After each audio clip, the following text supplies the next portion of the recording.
음향 튜닝 방법에 대해서 설명하겠습니다. 음향 시스템은 음원, 음향기기, 공간으로 구성되어 있습니다. 여기에서 공간은 음향 시스템에서 최종단에 있는 기기입니다. 음향 시스템의 음질은 음향기기의 성능도 좋아야 하지만 최종적으로 스피커가 설치된 공간의 음향 특성이 좋지 않으면 좋은 음질의 음으로 들리지 않습니다. 스피커에서 방사된 음은 공간에 반사음이 더해져서 음색이 변하고 또 공진과 콤 필터 왜곡 등이 발생되고 그 결과 침폭 특성이 변하여 음질이 열화됩니다. 이 열화된 특성을 원래 특성으로 보정하는 것이 룸 튜닝입니다.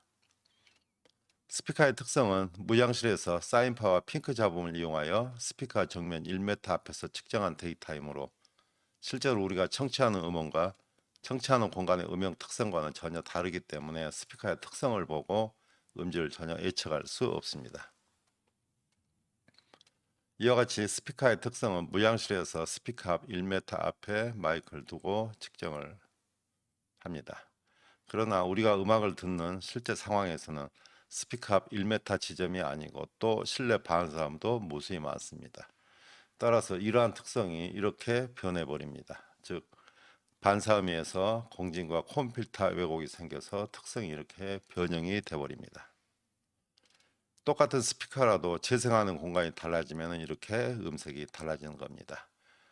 1950년대 영화 음악을 믹싱 스튜디오에서 녹음을 해서 영화관에서 재생을 해보니까 음색이 전혀 다르게 들리는 현상을 발견했습니다. 따라서 이걸 해결하기 위해서 믹싱 스튜디오에서 사용한 똑같은 스피커를 영화관에 설치했지만 음색은 달라지지 않았습니다. 또 다른 영화관에 설치를 해도 똑같은 현상이 나타났습니다. 이것은 스피커의 특성이 문제가 아니고 공간의 음향 특성이 다르기 때문에 생기는 현상입니다. 룸 튜닝은 악기를 연주하기 전에 튜닝을 하는 것과 유사합니다. 아무리 고가의 악기이더라도 튜닝하지 않으면 좋은 음이 나오지 않는 것과 같이 음향 시스템도 튜닝하지 않으면 좋은 음이 나오지 않는 것과 같습니다. 룸 튜닝 전에 스피커 시스템 튜닝, 시스템 최적화 작업을 반드시 사전에 실시해야 합니다. 만약 이 작업이 안 되어 있으면 룸 튜닝의 효과가 없기 때문입니다. 먼저 룸 튜닝 전에 공간 음향 특성을 체크를 해야 합니다. 음향 초점이 없는지, 또 실내 잔향이 적절한지, 에코가 없는지, 소음이 없는지, 그리고 음향적인 룸 튜닝이 되어 있는지 확인합니다. 그리고 귀에 익숙한 테스트 음원을 이용해서 음향 시스템의 재생음을 첨가음으로 체크합니다. 스피커에서 이상한 잡음이나 홈이 없는지 체크하고 좌우 스피커가 바르게 연결되어 있는지, 또 좌우 스피커의 음량이 같은지, 좌우 스피커의 위상이 맞는지 체크합니다. 그리고 스피커 지향 방향에 의한 에코가 생기지 않는지 확인하고 좌석별 음압 레벨 편차는 없는지 좌석을 이동하면서 확인합니다. 또 컴필터 왜곡이 지각되지 않은지, 또 정제파가 최소가 되는 위치에 스피커가 설치되어 있는지 체크합니다. 이와 같은 사항들은 계측키로 체크할 수 없으므로 첨가음으로 확인해야 합니다.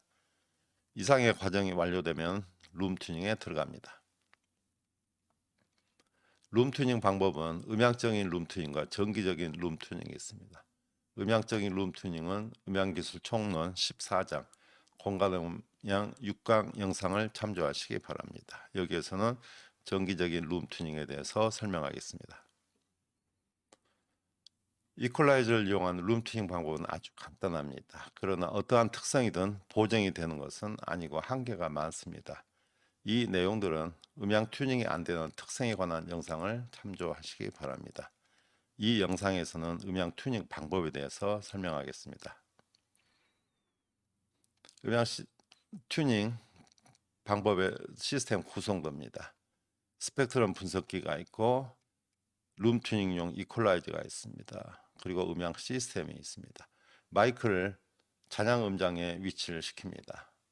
즉 임계거리의 두세 배 지점에 위치해서 직저음과 잔향음이 픽업되도록 합니다. 이와 같은 음향 시스템에 스펙트럼 특성이 평탄한 핑크 잡음을 입력을 합니다. 그리고 마이크로 받아서 실시간 분석기로 보면 이 자체가 음향 시스템 특성이 됩니다.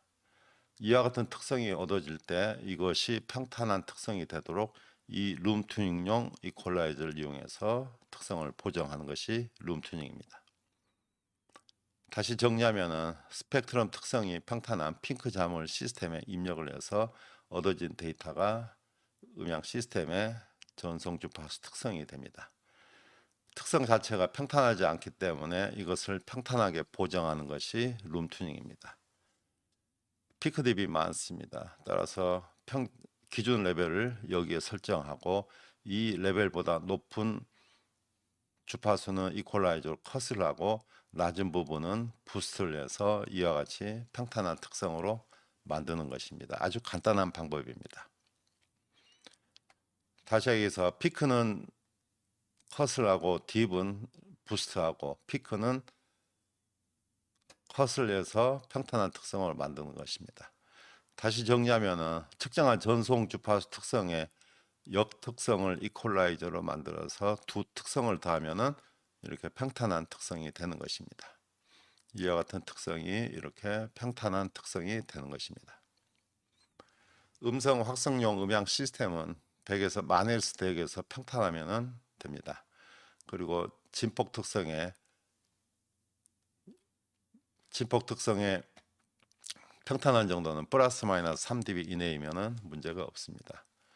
만약 음악 확성용 음향 시스템에서 서브우퍼를 사용하면 서브우퍼 레벨은 중고음보다 10dB 정도 높게 설정하면 됩니다.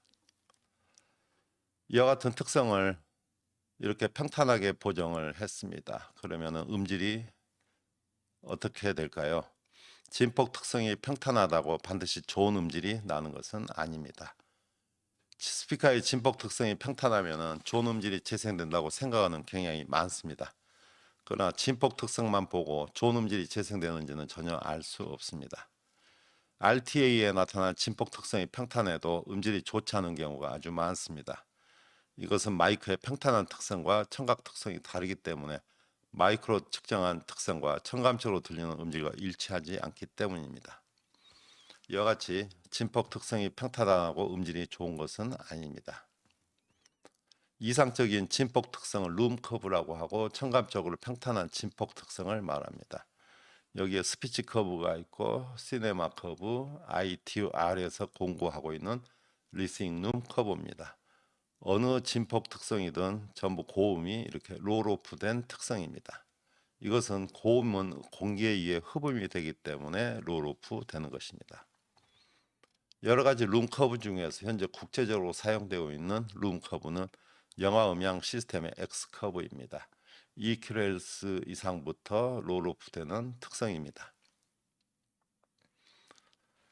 음원으로부터 거리가 멀어지면 역자성 법칙에서 음압 레벨이 감소가 됩니다. 1m에서의 주파수 특성, 4m 지점에서 12dB 감쇄, 12m 지점에서 26dB, 40m 지점에서 32dB가 감쇄가 되는데 고음은 더 감쇄가 많습니다. 이것은 공기에 의한 흡음 때문에 그렇습니다. 따라서 스튜디오와 같이 좁은 공간에서는 스피커의 특성이 고음까지 평탄하게 나타나지만 콘서트 홀과 같이 큰 공간에서는 고음의 롤오프가 많습니다. 롤오프 정도는 공간의 크기에 따라서 달라지며 공간이 클수록 고음의 롤오프가 급격합니다. 이와 같이 큰 공간에서 측정한 전송 주파수 특성입니다. 고음이 롤오프되어 있어서 이것이 평탄하지 않기 때문에 이퀄라이저로 이렇게 부스트하게 되면 고음이 굉장히 강하고 부자연스럽게 들립니다. 이 고음에서의 롤오프는 공기의 흡음에 의한 자연스러운 현상이므로 보정하지 않습니다. 물론 들어서 판단해야 되겠습니다.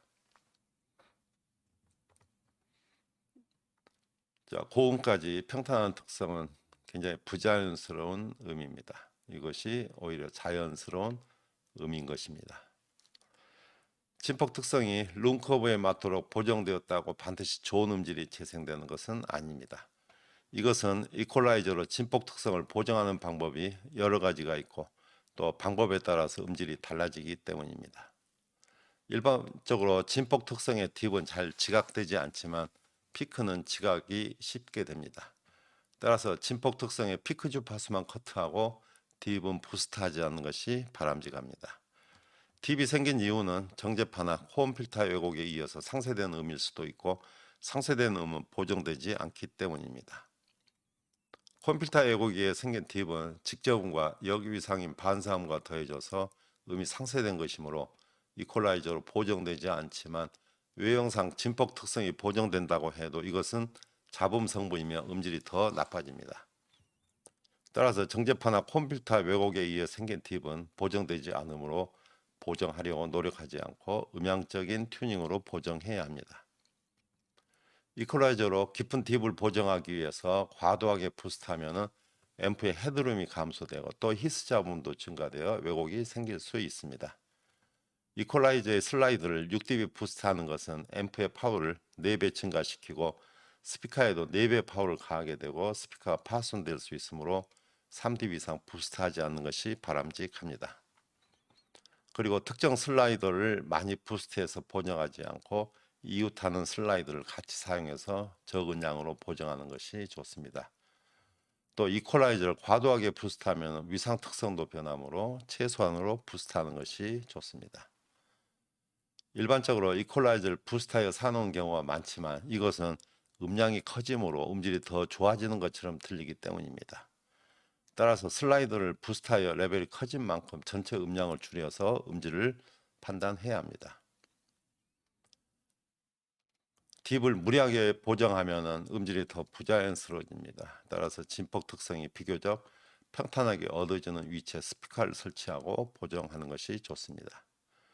또 이퀄라이저를 부스트하면 링잉이 발생이 됩니다. 부스트하지 않은 상태고 8dB 부스트한 상태, 16dB 부스트한 상태입니다. 링잉이 굉장히 많이 발생이 되고 있습니다. 또 Q 값이 클수록 링잉이 길게 나타납니다.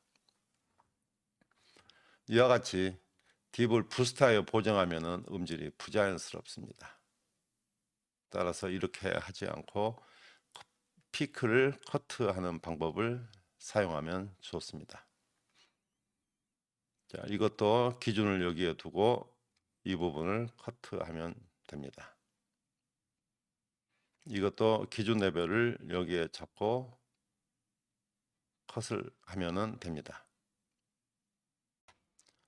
자, 이걸 보정을 해 보겠습니다. 이 특성을 기준 레벨을 여기에 잡지 말고 여기 정도 잡는 것이 제일 좋을 것 같습니다. 이 정도 잡아서 보정을 한번 자동으로 해 보겠습니다.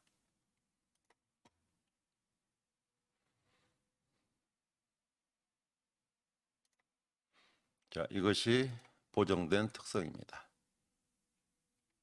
이것이 원래 특성이고 따라서 레벨이 낮은 부분을 기준으로 해서 높은 부분을 컷을 하는 방법이 좋은 방법입니다. 최소 이퀄라이징이 최선입니다. 부스트하는 것보다 커트를 우선하고 부스트 컷은 3dB 이내로 하는 것이 좋습니다. 이와 같이 룸 튜닝 방법은 아주 간단합니다. 그러나 튜닝 방법은 여러 가지가 있고 적절한 방법을 사용하지 않으면 효과가 없습니다. 또 룸 튜닝 후에는 튜닝 전보다 음질이 향상되어 있는지 첨감으로 확인할 수 있어야 하므로 첨감 능력이 중요합니다. 이퀄라이저는 음질을 보정하는 만능 기기가 아닙니다. 또 룸 튜닝이 되지 않은 특성들이 많습니다. 이러한 특성들을 무조건 진폭 특성을 평탄하게 보정한다고 음질이 좋아지지 않습니다. 룸 튜닝이 안 되는 특성은 아주 많고 이 내용은 룸 튜닝이 안 되는 특성의 영상을 참조하시기 바랍니다.